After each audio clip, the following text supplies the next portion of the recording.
गुरु प्यारे साध संगत जी, आप सभी को प्यार भरी राधा स्वामी जी। गुरु प्यारी साध संगत जी, एक आदमी ने बाबा जी से सवाल पूछा, बाबा जी, जब जाना ही आत्मा को है तो हम भजन सिमरन करके अपने शरीर को क्यों दुख दें? शरीर तो यहीं रह जाएगा और जल जाएगा। बाबा जी ने बड़े ही प्यार से उस आदमी को जवाब दिया, बेटा दूध पीते हो? उसने हाँ में सिर हिलाया। तो बाबा जी बोले, दूध को बर्तन में डालकर गर्म क्यों करते हैं? इसलिए क्योंकि दूध बिना बर्तन के गर्म नहीं हो सकता। जब बर्तन आग पर जलेगा तभी तो दूध गर्म होगा। उसी प्रकार शरीर में दर्द होगा तभी तो हमारी आत्मा तृप्त होगी। इसी प्रकार शरीर से होकर ही भजन सिमरन आत्मा तक पहुंचता है। एक वैद्य जी थे, उनकी पत्नी की आदत थी कि घर में जो सामान चाहिए होता वह मोबाइल में लिखकर उन्हें मैसेज कर देती थी। वैद्य जी दुकान पर जाकर पहले बाबा जी का नाम लेते, फिर वह पत्नी ने जो सामान मैसेज में लिखा होता उनके भाव देखते और उनका हिसाब करते। फिर बाबा जी से प्रार्थना करते कि हे सतगुरु, मैं तो आपके ही आदेश के अनुसार भजन सिमरन छोड़कर यहाँ दुकान में आकर बैठा हूँ। वैद्य जी कभी अपने मुंह से किसी रोगी से फीस नहीं मांगते थे। कोई देता था, कोई नहीं भी देता था। एक बात निश्चित थी कि जैसे ही उस दिन के जरूरी सामान खरीदने योग्य पैसे पूरे हो जाते थे, उसके बाद वह किसी से भी दवा के पैसे नहीं लेते थे, चाहे मरीज कितना ही अमीर क्यों ना हो। एक दिन वैद्य जी ने दुकान खोली। बाबा जी को जाकर माथा टेका, जरूरी सामान का मैसेज देखा तो वह मैसेज को देखते ही रह गए। उन्हें अपनी आंखों के सामने तारे चमकते हुए नजर आए।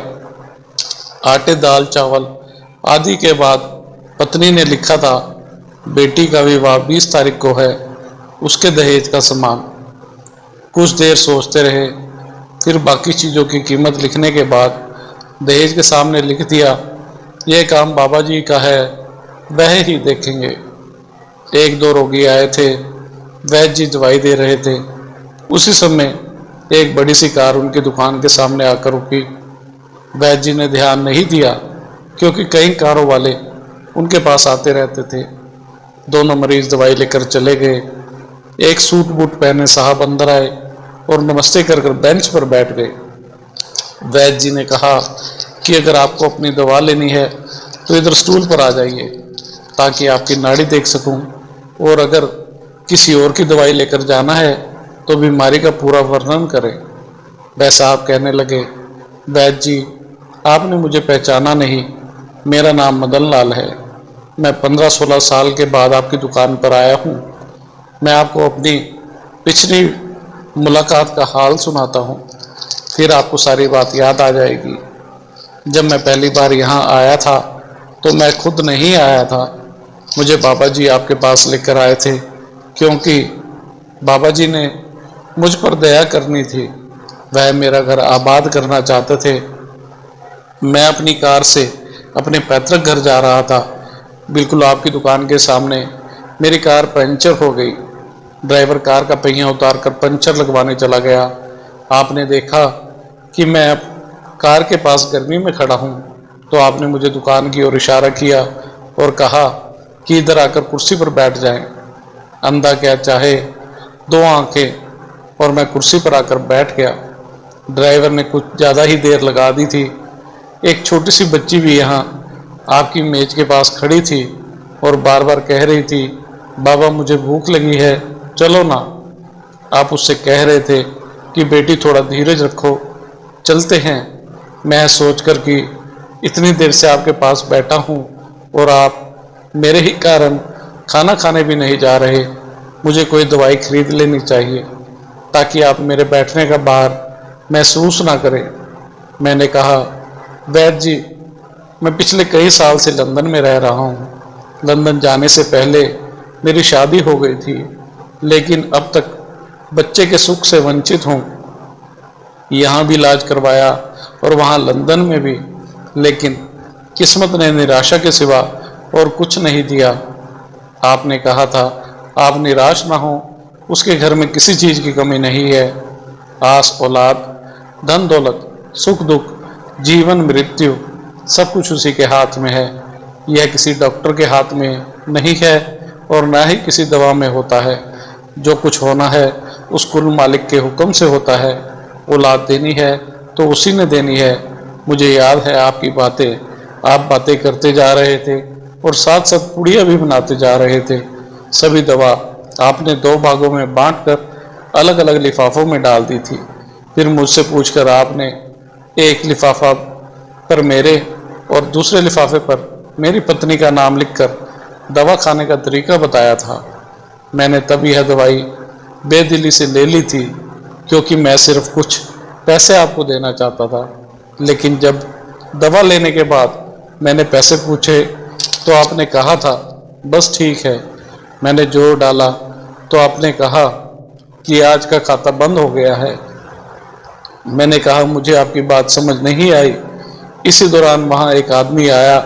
उसने हमारी बात सुनकर मुझे बताया कि खाता बंद होने का मतलब यह है कि आज के घरेलू खर्च के लिए जितने पैसे वैद्य जी ने उस मालिक से मांगे थे वह बाबा जी ने उन्हें दे दिए हैं। अधिक पैसे वे ले नहीं सकते।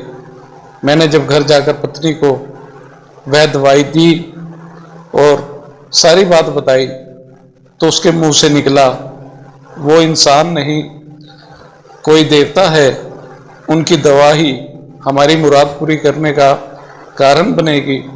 आज मेरे घर में 2 फूल खिले हुए हैं। हम पति पत्नी हर समय आपके लिए प्रार्थना करते रहते हैं। इतने सालों तक काम में व्यवस्था तो स्वयं आकर आपसे धन्यवाद के 2 शब्द नहीं कह सका। इतने वर्षों बाद आज भारत आया हूँ और कार केवल यहीं रोकी है। वैद्य जी हमारा सारा परिवार लंदन में सेटल हो चुका है। केवल मेरी एक विधवा बहन अपनी बेटी के साथ भारत में रहती है। हमारी भांजी की शादी इस महीने की 21 तारीख को होनी है। न जाने क्यों जब जब मैं अपनी भांजी की शादी के लिए कोई सामान खरीदता था तो मेरी आंखों के सामने आपकी वह छोटी सी बेटी भी आ जाती थी और हर सामान मैं डबल खरीद लेता था।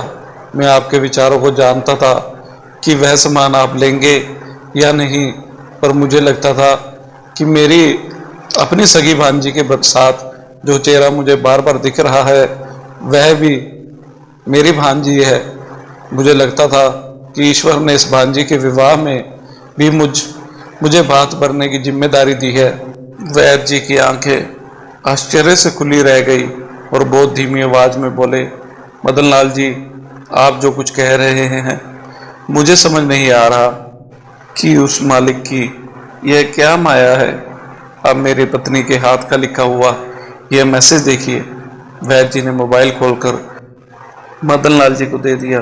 वहाँ उपस्थित सभी लोग यह देखकर हैरान रह गए कि दहेज का सामान के सामने लिखा हुआ था, यह काम बाबा जी का है, बाबा जी ही जाने। कांपती सी आवाज में वैद्य जी बोले, भाई विश्वास कीजिए कि आज तक ऐसा कभी नहीं हुआ कि पत्नी ने मोबाइल पर अपनी ज़रूरत का मैसेज किया हो और उस कुल मालिक ने उसी दिन उसकी व्यवस्था ना की हो। आपकी बातें सुनकर तो लगता है कि उस कुल मालिक को पता होता है कि किस दिन मेरी पत्नी क्या लिखने वाली है, अन्यथा आपसे इतने दिन पहले ही सामान खरीदवाना शुरू न करवा दिया होता। बाबा जी ने। वैद्य जी बोले, वाह दातिया वाह, तू बड़ा महान है, तू बड़ा दयावान है। मैं हैरान हूँ कि वह कैसे अपने रंग दिखाता है। उस मालिक का हर पल हर क्षण शुक्र करो। शुक्र मालिका, शुक्र दातिया। आपका बहुत बहुत शुक्रिया। इसी के साथ इजाज़त चाहते हैं। मिलते हैं अगली साखी में। राधा स्वामी जी। साथ संगत जी, अगर आपको हमारी ये साखी अच्छी लगी हो तो कमेंट में सिर्फ राधा स्वामी जी अवश्य लिखें। राधा स्वामी जी।